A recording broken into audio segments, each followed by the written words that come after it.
28 जनवरी 2026 महाराष्ट्र के इतिहास का एक काला दिन, जिसने पूरी दुनिया को झकझोर कर रख दिया।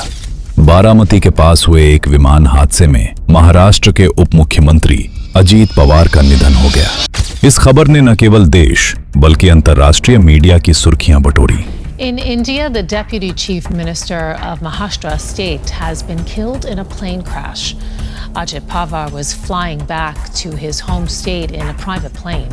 4 others on board were killed when the jet crashed while attempting to land. It's unclear what brought it down.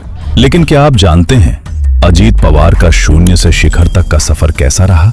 अगर नहीं तो ये वीडियो आपके लिए है।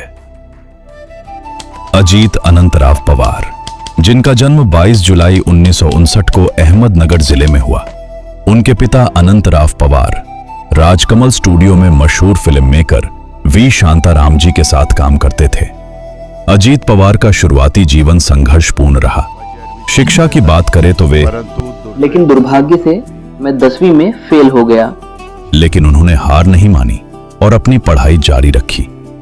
वे कोल्हापुर के शाहजी कॉलेज में शिक्षा ले रहे थे। तभी पिता के आकस्मिक निधन के कारण उन्हें वापस बारामती लौटना पड़ा।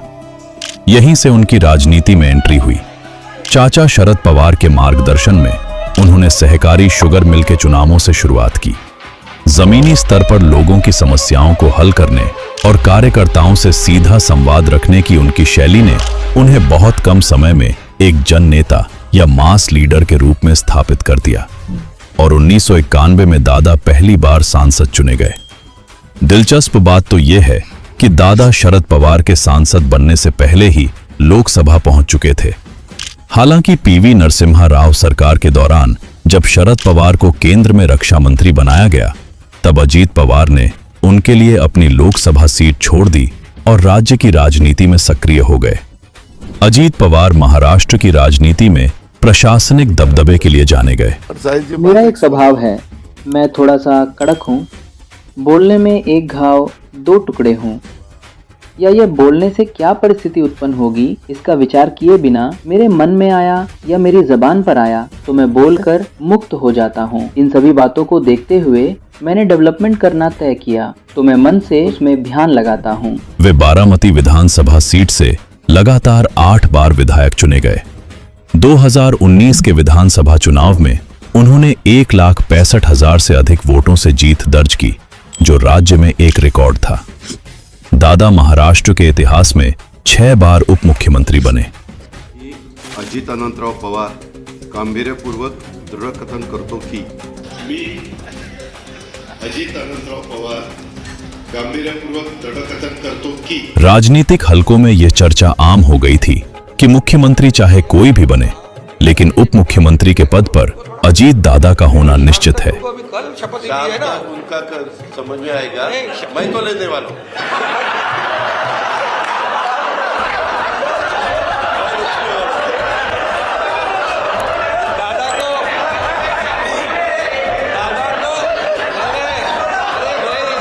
दादा को अनुभव है, दोपहर शाम को भी लेने का और सुबह भी लेने का। इतना ही नहीं, उन्होंने राज्य के वित्त मंत्री के रूप में 11 बार बजट पेश किया। उनके काम करने का तरीका सीधा और स्पष्ट था। दादा का शब्द यानी फुल स्टॉप। ये होने वाला ही नहीं, बाद में देखते हैं। परसों आना, कल आना, अब छोड़ो, मुंबई से आकर मिलना। ऐसा कभी नहीं कहा। काम बताते ही लगा उसे फोन और वहां अधिकारी से कहता हूं, क्या कर रहे हो रहा है या नहीं? अगर तुम्हारे हाथ में नहीं है तो ऊपर फोन लगाता हूं। इसी तरीके से हमारे काम करने की पद्धति है। सर नमस्कार। जब पूरा शहर सो रहा होता था, तब दादा का काम शुरू हो जाता था। सुबह 6 से 7 बजे मंत्रालय पहुंच जाना या विकास कार्यों का मुआयना करना उनकी पहचान थी। Very difficult to meet him because since morning at around 5:30 there is a crowd outside his office. That's right. More than 300 people have assembled outside Ajit Pawar's house here in Baramati since 5 a.m. in the morning. आप उठते कितने बजे हैं? मैं 5 बजे उठता हूँ, 6 बजे तैयार होकर बाहर निकलता हूँ। यानी हर दिन? हर दिन। मैंने भी कभी छुट्टी वुट्टी नहीं ली। मुझे जब छुट्टी रहती है तो मैं बारामती में आ जाता हूँ, क्योंकि संडे रहता है और जब वर्किंग डे रहता है तो बम्बई में रहना पड़ता है, वहाँ काम करना पड़ता है। वहाँ भी लोगों को सबको पता है कि मैं अर्ली मॉर्निंग काम शुरू कर देता हूँ, इसीलिए जो भी वो लोग मुझे महाराष्ट्र से मिलने के लिए आते हैं सभी को मैं सुबह शुरुआत जल्दी होने के बाद काम का निपटारा भी अच्छी तरह से होता है, ऐसा मेरा अनुभव है। जनता के साथ उनका जुड़ाव इतना गहरा था कि कोई भी उन्हें कभी भी संपर्क कर सकता था। वो हमेशा 1 कॉल अवे रहते थे और हर किसी की समस्या को पूरी गंभीरता से सुनते थे। एक कॉल प्रॉब्लम सॉल्व 920-9394-917। सुबह सवेरे जनता दरबार लगाकर लोगों की शिकायतों का मौके पर ही निपटारा करना दादा की कार्यशैली का सबसे अहम हिस्सा था। त्या 65-89 वर्षाचा आहे, त्यांना घर नाही, काही नाही, काही वयोश्री वगैरेचं काही भरणा करता येईल का? घर देऊ शकतो आपण. घर मिळेल, परंतु वयोश्री योजना राहता कुठं आता? आम्ही घर देतो ताई, आपल्या 2-3 योजना आहेत, त्याच्यात कशात बसवता असेल आवास योजनेमध्ये बसते पण. हो, संजय गांधी निराधार पण नाही मिळणार. 80 वर्षाचं म्हातारा आहे आणि ती 65 वर्षाची. संजय गांधी साहेब लागू आहे त्याच्यात वेगवेगळ्या वयासाठी वेगवेगळी स्कीम्स आहे आपल्याकडे. कुणाला तरी कामाला लावलं. इतना ही नहीं, उनकी तकनीकी समझ और आर्किटेक्चरल विजन इतना सटीक था कि अनुभवी इंजीनियर और अधिकारी उनके सामने दलीलें देने से बचते थे। प्रोजेक्ट्स के नक्शों में बारीकियां पकड़ने की उनकी काबिलियत को देखकर अक्सर बड़े बड़े एक्सपर्ट्स को भी अपनी जानकारी अधूरी लगने लगती थी।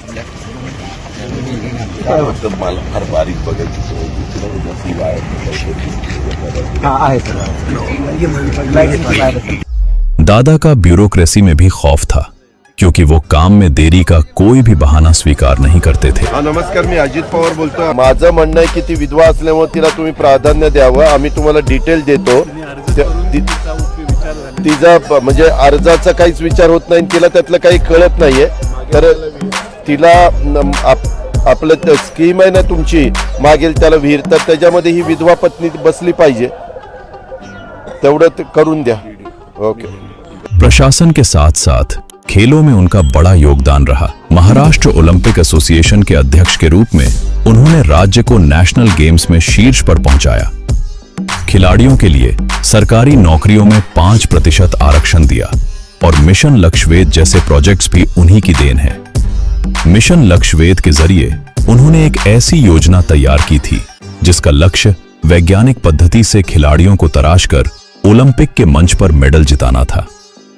साथ ही साथ मराठी रंगमंच के प्रति उनके लगाव का अंदाजा इसी बात से लगाया जा सकता है कि उन्होंने पुणे और पिंपरी चिंचवड जैसे शहरों में अंतर्राष्ट्रीय स्तर के नाट्यगृहों का निर्माण करवाया। कला और संस्कृति के संरक्षण में उनकी भूमिका बेहद सक्रिय रही। कोल्हापुर के ऐतिहासिक केशवराव भोसले नाट्यगृह में लगी भीषण आग के बाद उन्होंने स्पष्ट निर्देश दिए थे कि चाहे कितना भी पैसा खर्च हो, इस विरासत को फिर से उसी भव्यता के साथ खड़ा किया जाए। साथ ही बारामती में गदी माडगुलकर ऑडिटोरियम स्ट्रीट जैसे प्रोजेक्ट्स के जरिए उन्होंने अर्बन डिजाइन, वॉकवे और साइकिलिंग इंफ्रास्ट्रक्चर को कलात्मक ढंग से विकसित करने पर जोर दिया। लेकिन साल 2023 में महाराष्ट्र की राजनीति ने एक ऐसा अप्रत्याशित मोड़ लिया जिसकी कल्पना किसी ने नहीं की थी। इस साल दादा 40 से अधिक विधायकों के साथ शरद पवार से अलग हुए और राष्ट्रवादी कांग्रेस पार्टी यानी नेशनल कांग्रेस पार्टी पर अपना दावा ठोका। बाकी चीजों की तरह विचारधारा के मोर्चे पर भी वो हमेशा स्पष्ट रहे और गठबंधन में रहते हुए भी महात्मा फुले, शाहू महाराज और डॉक्टर अंबेडकर के सिद्धांतों पर अडिग रहे। शाहू फुले आंबेडकरांच्या विचारापासून यत्किंचितही आम्ही कुठं बाजूला जात नाहीये। चुनाव प्रचार के लिए उन्होंने आधुनिक तकनीकों और सोशल मीडिया मार्केटिंग का सहारा भी लिया, जिसमें उनकी पिंक जैकेट की रणनीति काफी चर्चा में रही।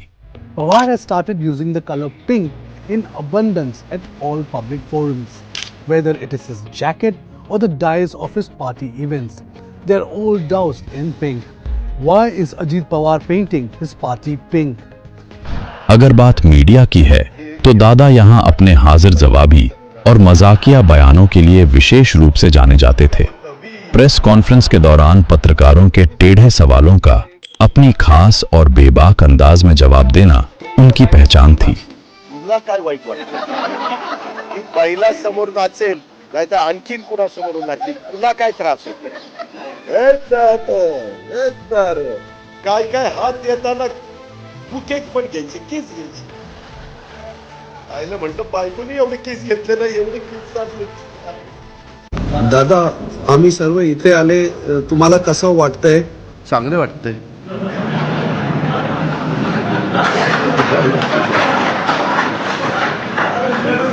दादा, हे निवडणुकीच्या काळात सर्व भांडत आहे, हे आपल्याला कसं वाटतंय दादा? ते चांगलं नाही वाटत. पर दादा के निजी और राजनीतिक जीवन का सबसे कठिन मोड़ 2024 के लोकसभा चुनाव में आया, जब उनकी पत्नी सुनेत्रा पवार को अपनी ही ननद सुप्रिया सुले के खिलाफ चुनाव लड़ना पड़ा। इस मुकाबले ने परिवार और राजनीति के बीच एक बड़ी लकीर खींच दी थी। कल तक जो पवार परिवार अपनी एकजुटता के लिए जाना जाता था, उसकी आपसी कलह और बिखराव की खबरें अब नेशनल मीडिया की सुर्खियां बन चुकी थीं। राजनीति की इस शतरंज ने रिश्तों की डोर को इतना कमजोर कर दिया कि पवार बनाम पवार की जंग सार्वजनिक विमर्श का हिस्सा बन गई। इतना ही नहीं, विधानसभा चुनावों में दादा को अपने ही सगे भतीजे युगेंद्र पवार की चुनौती का सामना करना पड़ा, जिसने इस पारिवारिक राजनीतिक संघर्ष को और भी गहरा बना दिया। आई सांगते की फॉर्म भरू नका माझ्या दादाच्या विरोधात.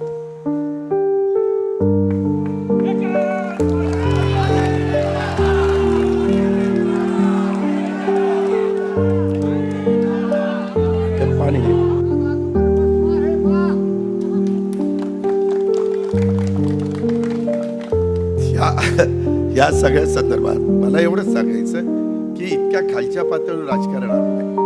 खरं एकोपा राहिला पिढ्यानपिढ्या जातात, तुटायला वेळ लागत नाही. तमाम भावनात्मक दबाव और पारिवारिक विरोध के बावजूद अजित दादा ने इस चुनाव में अपनी पकड़ साबित की और एक बार फिर बड़े अंतर से जीत हासिल की। लेकिन 28 जनवरी 2026 के उस काले दिन ने इस सफर पर विराम लगा दिया।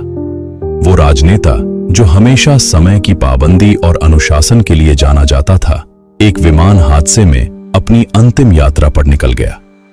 शायद महाराष्ट्र की मिट्टी को अजित दादा जैसा दूसरा जननेता अब कभी न मिले।